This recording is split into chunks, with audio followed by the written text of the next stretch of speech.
Hi guys, I hope you all had a great holiday. I have a little bit of a cold, so my voice is a little hoarse if you can hear that in my voice, but I actually don't feel too bad.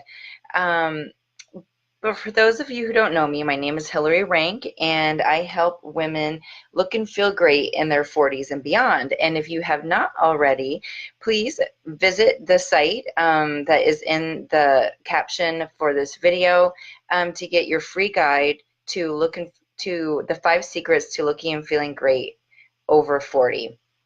I wanted to talk tonight about stress eating. I know that a lot of people struggle with stress eating, and I myself have struggled with stress eating, but also stress drinking, meaning having maybe a few too many times a week having glasses of wine when I get home to unwind. And, there's nothing wrong with having a glass of wine or two or, going out to dinner and enjoying yourself. But when it gets to be to the point where it's sabotaging you and sabotaging your health and wellness goals and making you feel bad about yourself, then there's definitely an issue and something that we need to look at. So long and short of it is if stress eating is an issue for you, it's not an effective stress reduction technique because really all it's going to do is provide you, an instantaneous, like a very fleeting and not permanent comfort. Because really the whole reason we are looking to stress, we're turning to food in times of stress is food is comfort. And as humans, we just biologically run away from pain. And being stressed and having anxiety and feeling overwhelmed really is a form of pain.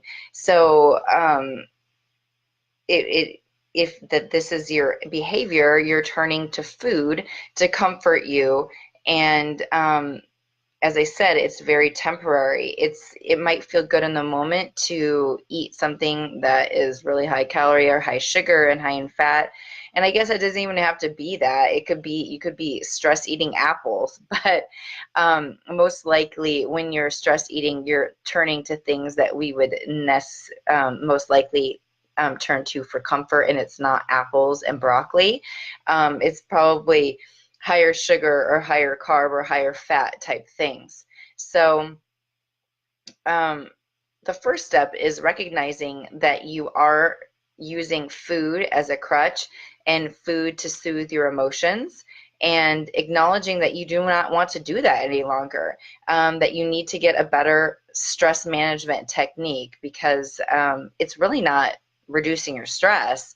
It's most likely causing more stress after you binge eat or stress eat. You're going to be overeating, and then you're feeling guilty afterwards and feeling even worse about yourself than you did when you started because stress doesn't make you feel good. So I have some strategies that can help you overcome the stress eating, and if drinking too much wine or too many beers is your vice as well, this will help you as well. So one of the main reasons we turn to this is because we have so much stress built up, so much stress and anxiety. And I used to feel this all the time. I still do sometimes. Um, but the strategy is really going to help. I'm really excited about the strategy because, I really hated that feeling of just feeling like I was about to explode from stress. So maybe it's like you're working really hard and you've got like a deadline that you need to meet, and you're working hours nonstop, and the tension is really building, or you just, you know, go during the day and the tension's really built up high, and that's just the only way to release the tension is to eat or to drink. So another way to think about it is try to during the day release that tension and stress in more productive ways so you don't feel like you're about to explode. So every 50 minutes, I got this from Brendan Broussard's High Productive Habits, or I think it's High Performance Habits. And I was like, oh my God, this is totally brilliant because it's totally me. Just for years, I've let the anxiety and stress build up. So take a break from whatever you're doing every 50 minutes and get up, walk around, have a brain reset, and even just sit there and think the word release, release, release. Take some deep breaths, and very naturally your body is, you don't have to go to crazy lengths of elaborate meditations. And I know some people aren't big fans of meditation, but just physically taking deep breaths and thinking release will help your body relax and release some of that tension, so you're not like on edge and ready to crawl out of your skin. um, Another thing, so really the overarching way to overcome this is to become more mindful.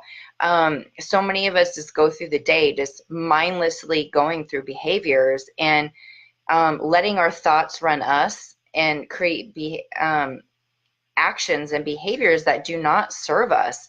So setting the intention even in the morning of your day, that you're going to be calm and you're going to think before you put things in your mouth, um, can go a long way to helping you overcome the mindlessly stress eating. So setting a clear intention about how you want your day to go.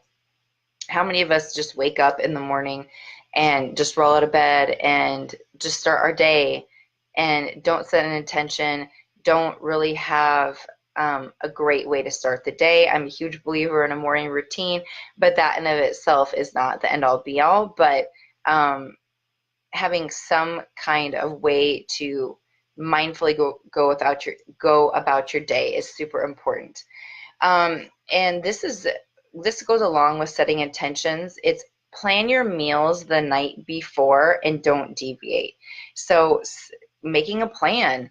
One of the reasons why we're maybe stress eating is that we don't have food prepared. We don't have a plan. We just go to comfort food and go grab whatever's there.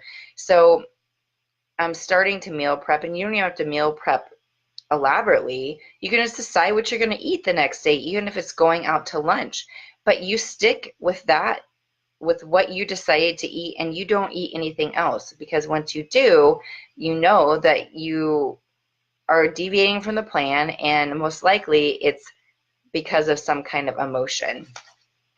And then, even though you don't have to meditate, you can just deep breathe and release, focus on releasing. I'm a huge believer in meditating, and I used to scoff at meditating and think it was nonsense, but I kept hearing about meditation for so long. I'm like, there's got to be something to this. Not everyone can find it useless. So my go-to app is Calm, and it's free, but I do have the paid version, and there's tons and tons of guided meditations. And you could just even deep breathe. Just deep breathing and being mindful and calming and just not just go, go, go, will really help you become more intentional with your actions.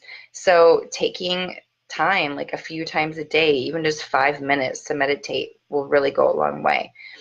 And then this is what I love this. We're always looking at our phone. We're using our phone for many mindless activities.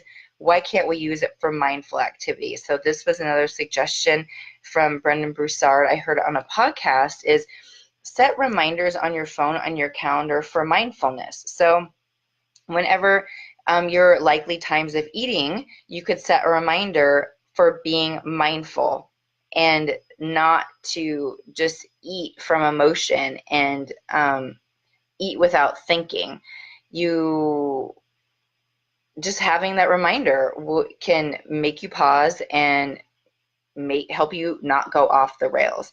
Really, the bottom line to all these strategies is becoming more mindful and not just letting our behaviors come out of us and then we wonder what happened. It's stopping before we do things and having deliberate action. So just to recap, some 5 strategies to help you overcome stress eating is to release during the day. Make your day not so stressful. you're going to be even more productive if you take more breaks and you feel like your day is more enjoyable. So take breaks every 50 minutes, about 10 minutes, and just sit there and breathe and say the word release in your head to release some of that tension so you're not just exploding at night and going off the rails with eating and drinking. Set the intention for the day. So wake up a little bit earlier, have a routine, set your intention for what you're going to do during the day, and set that intention for eating mindfully, not eating mindlessly. Plan your meals the night before and don't deviate. So as I've said before, the stress eating is mindless eating as a result of emotion. So if you plan your meals, you have the plan, you don't deviate, a very effective way to keep you in check. And then meditate. Get an app on your phone and go through a guided meditation, and it doesn't have to be hard. You're not doing it wrong. Just sit there and breathe and try to not focus on anything except just being. Just dismiss those thoughts, and the more you practice, the better it's going to get. I promise it will change your life. And then use your phone for good. Set reminders on your phone for mindfulness. Set reminders around the time that you normally eat, and reminders to eat mindfully and not mindlessly and let stress get the best of you. If you watch some of my other videos, I have talked about stress reduction techniques, and I'm going to talk about really the negative effects of stress in a couple of weeks. So stay tuned for that if you need some more techniques about it. But in the meantime, try out these techniques and really put a curb and become mindful and realize, connect your emotions to what you're doing with your food and drink and what you're ingesting. And you know what, a big thing that I forgot is that the reason why we're turning to food is because we want to get away from these painful emotions of stress, maybe hurt, maybe anger, maybe depression. We have to feel the feelings. We have to be able to feel it and process it and stop running away from our feelings and using other things as a crutch to numb ourselves. So hopefully this helped. Hopefully this helped. Hopefully this made you have food for thought, and I will talk to you soon. If you have not downloaded my free guide to the 5 secrets of looking and feeling good over 40, make sure to check out the link in this video. Okay, I'll talk to you guys soon.